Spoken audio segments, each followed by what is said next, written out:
Hey, I'm Hunt, and this is Hunt on LSU, your channel for LSU Fighting Tiger football talk.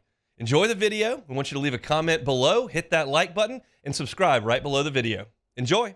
As we talked LSU football for the last 3 months on this show, I can tell you personally, I've talked a ton about Jaden Daniels and how excellent he's been.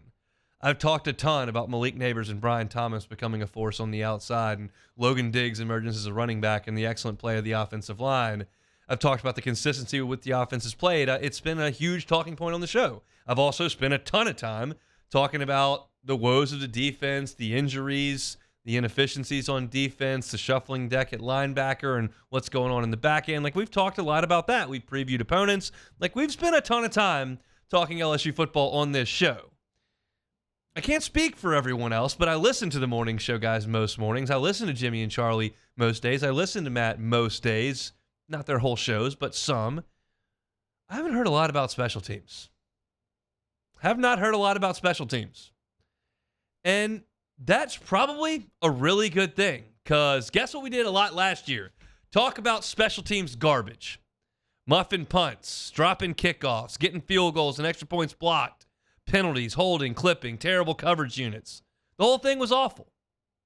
And we talked about it a ton. Thus far, not really a talking point. And that led me down like a rabbit hole today of going, all right, well, how has it been? Because I can't certainly go back and recall every special team snap they've had, and feels like that's probably a good thing, but let's just go check it out. So I did. Punting has been excellent.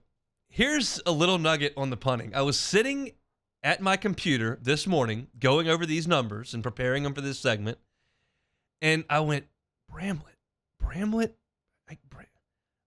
What's his first name? And I was thinking, like, James? It took me like 20 seconds to come up with Jay Bramlett's first name. I feel like that's probably a good thing.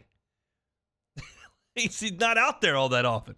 But he's been great. LSU has only punted 15 times to this point, which is unbelievable. But they've punted 15 times.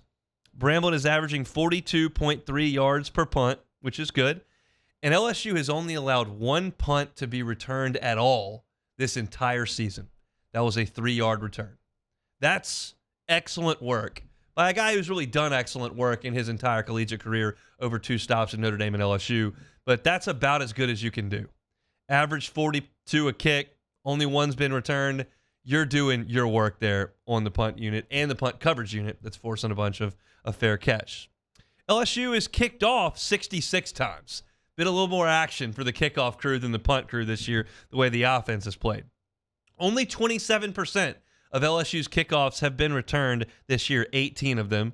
And that average return has been 19.5 yards. So you figure they're not returning a bunch out of the end zone. You're catching it somewhere around the 5-yard line, and folks are getting to right about the 25, which is what it would be for a touchback. That unit's doing a pretty good job. Only 2 of the 18 kickoff returns that LSU has allowed thus far have gone for 30-plus yards. State had a 39-yarder, and Grambling had a 35-yarder. That's it. Nobody's run it 40 yards. So I would suggest, because I'd forgotten about the Grambling 35-yard return, if we're being quite honest. I do remember the Mississippi State return. But outside of that, you've done a nice job of kicking it down there. A lot of times it's a touchback, and then sometimes you're having to tackle them, and you're doing that in 20 yards, and I would suggest that's a really good job.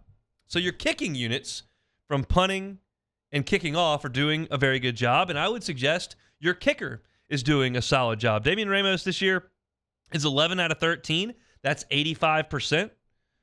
He's only missed once from inside of 30. That was a 23-yard miss against Grambling. Hand up. I don't even remember that. Second week of the season, I was probably watching Alabama, Texas in the press box. I didn't see that. I don't remember the 23-yarder. I just, that one slipped my mind. But outside of that one, he's perfect from inside of 30. He's perfect from inside of 40. He's perfect from inside of 50. And he missed the 156-yarder at Ole Miss. So he's only missed 2 times all year, a chip shot and a scrimmage against Grambling, and then a 56-yarder against Ole Miss. That's rock solid. So between Bramlett punting, Dybert kicking off, and Ramos kicking, you've been really good in that area. And then you switch to the return game.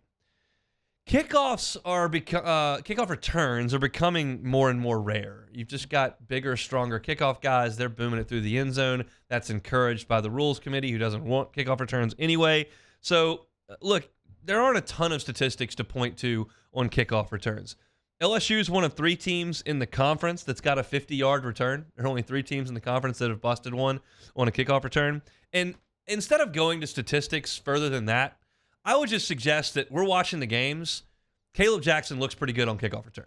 I think he does a good job. I trust him. He's strong. He carries the ball with ball security, and he's got speed to hit it if there's a hole that opens up. I don't think it's worth going much deeper than that. I think anyone listening here, y'all are LSU fans, you're watching the games. Do you have a problem with Caleb Jackson returning kickoffs? I don't think anybody else does either. The punt return issue of this is really the one that is a bit of a bugaboo to me in a vacuum. You've only returned 3 punts all year. In 29 that have been punted to you. Now, some of those you're pinning inside the 5, you're not going to catch, and some of those are shanks. You know, we had one of those. But, like, 3 returns out of 29 kicks, not great. They muffed one against Florida State. LSU's just, for 2 years now, been completely devoid of trying to make a play on punt returns. And in a vacuum, that really bums me out because, as you'll hear me say most Augusts, like, I could go out to the practice field and point at 15 guys immediately that could be great punt returners. They're a dime a dozen at LSU.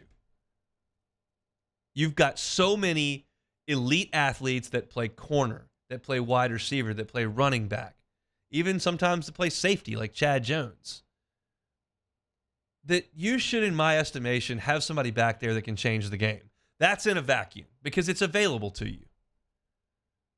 If we actually add some context to that statistic, with this offense, I'm okay with it. There have been 2 times in the history of the school since I've been watching that I'm okay with it. If the 2009 team wants to call a fair catch on their own 3-yard line, I'll live with it.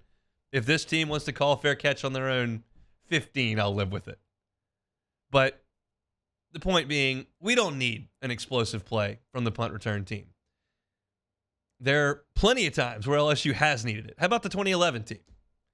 Think Tyron affected the Arkansas game? Think Tyron affected the Georgia game? How about Mo Claiborne kickoff return against West Virginia? And you can go back. Odell Beckham punt return against Ole Miss. Trenton Holiday had him against Arkansas and against Ole Miss kickoff returns. Like, games that LSU they were back and forth, and LSU needed one of their great athletes, the one I could walk onto the practice field and point to 15 of them, to go back there and do something. Change this game. And there are plenty on this team, too. But one of them wears number 5, and they snap it to him, so let's just let it be, right?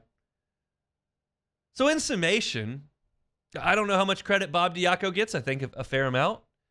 I don't know how much blame you want to put on Brian Polian. I think a fair amount, even though there were some things I thought that were out of his control. But Brian Kelly saw a problem, immediately addressed it with the first guy he brought here, Brian Polian. We're addressing this. And he didn't let pride get in the way. They brought in a new coach, brought in a new voice. And I know there's been some other shakeups on the staff that you were going to have some other guys do these things.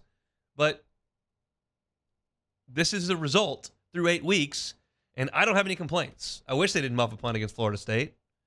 I'd love it if that 56-yarder against Ole Miss went through the uprights. Man, it'd be sick if they had 3 punt return touchdowns now. But in totality, this unit has performed very well. And I think the fact that we don't talk about it at all is indicative of that. Good on you, LSU special teams. For more often than not, you just need to be dead level average at this, and you should have a really good offense. You should have a really good defense. You should be one of the most talented teams in the country year in and year out. Just don't need your special teams to throw up on themselves, muff kicks against Florida State in the Superdome, drop the opening kickoff against Tennessee, get an extra point blocked against Florida State. Like, don't do catastrophic things, and you should be in pretty good shape. And this team's doing a really nice job. So, hat tip to the LSU special teams, who we haven't really talked about at all here. Hey, thanks for watching Hunt on LSU. Before you get out of here, do us a couple of favors. Hit that like button, leave your comments below, and subscribe to the channel for all your Fighting Tiger football talk. See you next time.